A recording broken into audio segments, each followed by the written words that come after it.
दोस्तों online shopping हम सभी करते हैं, हो सकता है आप भी रेगुलरली ऑनलाइन शॉपिंग कर रहे हो। तो यहाँ पर जो सवाल उठता है कि आखिरकार ऑनलाइन शॉपिंग कितना सेफ है।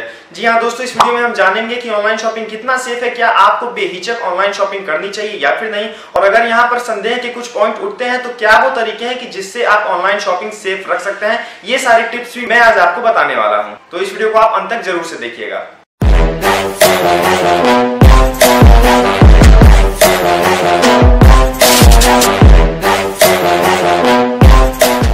हेलो दोस्तों, मेरा नाम है प्रवीण शुक्ला और इस वीडियो में हम जानते हैं कि ऑनलाइन शॉपिंग को किस तरीके से सेफ करते हैं और अगर वो सेफ ऑलरेडी है। जी हाँ दोस्तों, ये बात तो हमें पता है कि ऑलरेडी सेफ है, कितने सारे यूजर्स ऑनलाइन शॉपिंग करते हैं। तो इस वीडियो में हम जानेंगे कि किस हद तक वो सेफ है और आपको क्या निसंदेह करना चाहिए ऑनलाइन शॉपिंग या फिर हिचकना चाहिए। दोस्तों हम बात करते हैं ट्रेडिशनल वे की, तो हमारे पास था कैश मनी। जी हाँ दोस्तों, हम गिन के पैसे देते थे सामने वाले को और उससे सामान खरीदते थे या फिर कोई भी एक्सचेंज करते थे। वहां पर हमें पूरा भरोसा था कि हम इतने ही पैसे दे रहे हैं उसको और वहां पर हमारे मन में कोई भी संदेह नहीं था क्योंकि वो एक फिजिकल मनी है। पर दोस्तों यहाँ पर बात करें पैसों की जो कि आजकल बैंक्स में जमा है, तो वहां पर हम ये नहीं कह सकते कि कितने पैसे कहाँ जा रहे हैं क्योंकि हमारे हाथ में कुछ नहीं है। वो सारे डिपेंड करते हैं बैंक के सिस्टम पे और सिस्टम पे कि आप किस तरीके से वो जो सिक्योरिटी वॉल्व है उसको जब ओपन करते हैं कि कितना पैसे जाने हैं, कितने पैसे के ट्रांजैक्शन होने हैं। आप जब उस सेफ्टी वॉल्व को ओपन करते हैं तो कितने पैसे जा रहे हैं इस पे आपका मतलब कोई नजर नहीं रहता क्योंकि जो सारा सिस्टम होता है वो तो ऐसे इलेक्ट्रॉनिक्स में होता है, वो कंप्यूटर में होता है, वो आपके सर्वर से होता है। तो दोस्तों क्या आपको ऑनलाइन शॉपिंग करना चाहिए? जी हाँ दोस्तों, बिल्कुल करना चाहिए, निसंदेह करना चाहिए। अगर बात करें reputed online e commerce website की जैसे Amazon, फ्लिपकार्ट या स्नैपडील, तो यहाँ पर आप बिना सोचे समझे ऑनलाइन शॉपिंग कर सकते हैं। मैं अपनी पर्सनली बात करूँ तो मैं जितनी भी शॉपिंग करता हूँ वो ऑनलाइन पेमेंट ही करता हूँ, मतलब कि जो प्रीपेड पैसे हैं वो मैं देता हूँ अपने। मैं कार्ड का इस्तेमाल करता हूँ, कभी ऑनलाइन बैंकिंग का इस्तेमाल करता हूँ और मैं जितने पैसे हैं ऐसे ही करता हूँ क्योंकि मुझे वो सिस्टम नहीं अच्छा लगता कि मैं एक बार बैंक जाऊँ, वहां से पैसे ले आऊँ और फिर पैसे को गिन के दूं। तो ये सिस्टम बेकार है। आप सिंपली क्या कीजिए, मान लीजिए आप कोई फोन ऑर्डर कर रहे हैं तो उसको ऑनलाइन पैसे दे दीजिए क्योंकि पैसे तो आपके पास हैं ही। लेकिन दोस्तों जरा ध्यान दीजिए, अगर हम बात करते हैं रेप्यूटेड वेबसाइट्स की तब जाके ये तरीका ठीक है, पर अगर हम बात करते हैं ऐसी वेबसाइट की जो ज्यादा प्रचलन में नहीं है तो क्या आपको वहां पर पैसे देने चाहिए? इसके बारे में हम कुछ नहीं कह सकते। जी हाँ दोस्तों, यहाँ पर आप कोई भरोसा नहीं है कि क्या होगा।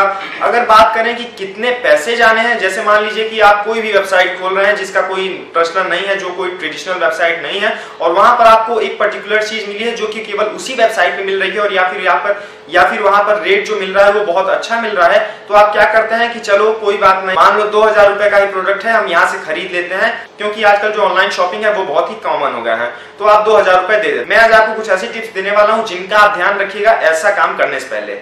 उससे पहले मैं आपको बता दूं कि कभी इस बात पे संदेह न कीजिएगा कि अगर आप उसमें 5000 रुपए एंटर करते हैं तो कहीं 15000 रुपए न चला जाए या आपके अकाउंट में लाखों में रुपए हैं तो ऐसा ना हो कि सारे रुपए चले जाएं। तो ऐसा कुछ नहीं है, आप जितना रुपए उसमें देंगे पैसे तो उतने ही जाने वाले हैं। पर दोस्तों दिक्कत ये खड़ी होती है कि वो पैसे कहाँ जाने वाले हैं। मान लीजिए आप पर्सन ए को पैसे दे रहे हैं, ये आप गारंटी नहीं कर सकती वो पर्सन पैसे ए को ही जाएंगे या फिर वो बी को जाएंगे। इस बात की तो पूरी गारंटी है कि केवल 5000 रुपए जाएंगे, 5000 से 5000 10 रुपए भी नहीं होने वाले।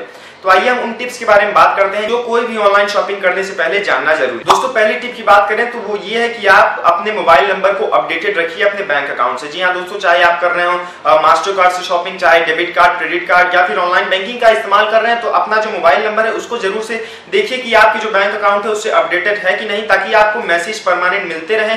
आपको जब भी आप रेगुलर शॉपिंग करें तो आपको उसके अकाउंट डिटेल्स मिलते रहे कि इतने पैसे आपके अकाउंट से डेबिटेड हुए, इतने पैसे आपके अकाउंट से चले गए हैं। तो उस बात का आपको एकदम अच्छे से हिसाब रहेगा क्योंकि जो एसएमएस है वो बैंक द्वारा भेजा जाता है, वो कोई थर्ड पार्टी कंपनी नहीं होती या वेबसाइट नहीं होती जो एसएमएस भेजती है। वो जो बैंक द्वारा मैसेज आता है उससे जाके आप आसानी से जान सकते हैं कि आपके अकाउंट से कितने पैसे दिए गए हैं।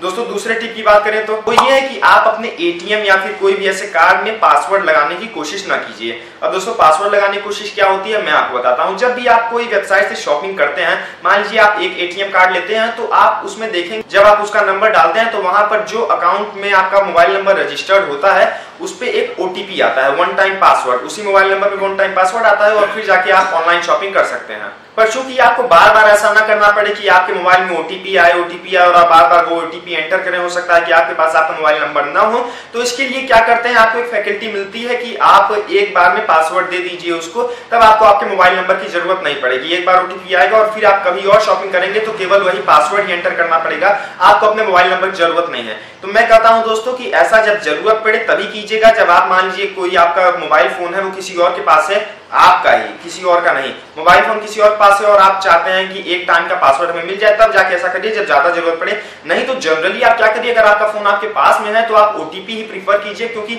ओटीपी जब आता है आपके पास तो उसमें एक बढ़िया सिक्योर मेथड रहता है। पासवर्ड जो है उसके लीक होने के चांसेस ज्यादा है, उसके गेस होने के चांसेस ज्यादा है, पर यहाँ पर ओटीपी की बात करें तो यहाँ पर डबल सिक्योरिटी मिलती है आपको। पहले तो आपको एटीएम का पिन डिजर्व करना पड़ता है, आपको एटीएम का नंबर डिजर्व करना पड़ता है, और फिर उसके बाद ओटीपी आता है जो कि आपके प्रोटेक्शन को डबल कर देता है। तो आप पासवर्ड को थोड़ा कम प्रीफर करिए अगर आपका ये सूटेबल पड़ रहा है तो, नहीं तो अगर नहीं पड़ रहा है, आपका फोन किसी और पास है, तब मैं नहीं कर सकता, पर ज्यादा प्रीफर कीजिए कि आप ओटीपी का इस्तेमाल करें। दोस्तों बात करें टिप नंबर 3 की, तो वो ये है कि आप किसी भी ऑनलाइन शॉपिंग वेबसाइट से शॉपिंग करने से पहले उसके रिव्यू जरूर पढ़ लें, अगर वो रेप्यूटेड वेबसाइट नहीं है। जी हाँ दोस्तों, आप गूगल में सर्च कर लीजिए कि क्या ये वेबसाइट सेफ है शॉपिंग के लिए, तो जो पहले के कस्टमर है वो अपने वहां पर अनुभव डाले रहते हैं कि क्या वो वेबसाइट से शॉपिंग करने के बाद संतुष्ट है कि नहीं। अगर संतुष्ट रहते हैं तभी आप शॉपिंग कीजिएगा, ढेर सारे रिव्यूज पढ़िएगा अपने पैसे फंसाने से पहले, और फिर जाके कुछ लेन देन का काम कीजिएगा। टिप नंबर 4 की बात करें तो ये मेरे हिसाब से काफी ज्यादा जरूरी है कि आप इग्नोर कीजिए व्हाट्सएप और फेसबुक पे आए ऑफर्स का। जी हाँ दोस्तों, आप कभी कभी व्हाट्सएप ग्रुप में देखे होंगे ऐसे ऑफर्स आते हैं कि आपको मिलने वाला है 10,000 रुपए में आईफोन 6s या आईफोन 7, या फिर 5,000 रुपए में आपको मिल रहा है सैमसंग का S5। तो ऐसे जो ऑफर्स हैं इनको टोटली इग्नोर कर दीजिए, क्योंकि आपको कभी कोई 70,000 का फोन 10,000 में नहीं मिलने वाला है, कभी कोई 50,000 का फोन 15,000 में नहीं मिलने वाला है। या फिर फोन की बात ना करें, कोई भी इलेक्ट्रॉनिक या फिर कोई भी चीजों की बात करें तो इनको पूरी तरह से इग्नोर कीजिए। कभी भी ऑनलाइन शॉपिंग कीजिए तो अच्छे ब्रांड से कीजिए, अच्छे ई कॉमर्स वेबसाइट से कीजिए। यहाँ पर आप प्रीपेड पैसे दे देते हैं और फिर भूल जाइए, वो आपके साथ स्कैम ही हो जाता है। तो ऐसे मैसेजेस बिल्कुल इग्नोर कीजिए और उसको शेयर भी कदाचित न करें। दोस्तों अब लास्ट टिप नंबर 5 की बात करें तो यहाँ पर ये मेरे हिसाब से बहुत ज्यादा जरूरी है कि आप हर चीज को मेमोराइज रखने की कोशिश कीजिए। जी हाँ दोस्तों, आज के जमाने की बात करें तो यहाँ पर अपनी परछाई पर भी भरोसा नहीं करना चाहिए। आप सारी चीजें अपने दिमाग में रखिए, उसको अपने मोबाइल नंबर के कॉन्टैक्ट में ना सेव करिए कि एटीएम, SBI पिन, ये तो वहां पर आप पिन ऐसे सेव कर देते हैं। फोन तो आपका किसी के पास ही पहुंच जाएगा और फिर कोई भी वहां से आसानी से देख सकता है, ये एक कॉमन चीज है। आप कभी भी अपने एटीएम कार्ड की फोटो ना क्लिक कीजिए। हो सकता है आप अपने मोबाइल में रखे हो पर वहां से वो काफी आसानी से लीक हो सकता है कोई उसको हैक करके ले ले। हैक करना हर चीज काफी आसान हो गया है आज के जमाने में, तो वहां पर कभी ऐसे फोटो वगैरह ना क्लिक कीजिए, क्योंकि ये काफी ज्यादा रिस्की हो जाता है। जब आपके पास खुद का आपका फिजिकल कार्ड है तो आप 4 अंक का एक डिजिट बस मेमोराइज कीजिए, बाकी सारा काम तो आपका बैंक ही करने वाला है। तो आप कभी भी किसी भरोसा न कीजिए, कहीं उसको लिख के ना रखिए, सारी चीजें खुद मेमोराइज रखने की कोशिश कीजिए। दोस्तों इस वीडियो में इतना ही था। उम्मीद है मैंने आपको ऑनलाइन शॉपिंग के बारे में हर एक चीज अच्छे से समझा दी होगी। अगर आपको कुछ और जानना बताना हो तो जरूर से कमेंट्स का इस्तेमाल कीजिए, और अगर आपके पास भी कोई ऐसा तरीका है जिससे कि आप सेफ रख सकें अपने ऑनलाइन शॉपिंग एक्सपीरियंस को, तो जरूर से कमेंट में हमें बताइए। तो दोस्तों अभी के लिए इस वीडियो में इतना ही था। उम्मीद है ये वीडियो और जानकारी आपको अच्छी लगी होगी। अगर अच्छी लगी हो तो लाइक करने के साथ शेयर भी कीजिए, और अगर आप मेरा चैनल पहली बार देख रहे हैं और ऐसी यूजफुल वीडियोस देखना चाहते हैं तो यहाँ पर दिए गए आइकन को प्रेस करके हमारे चैनल को सब्सक्राइब जरूर कर लीजिए। कुछ और जानना है बताना हो तो कमेंट्स का जरूर इस्तेमाल कीजिए। अभी के लिए इतना ही, चलता हूं, बाय।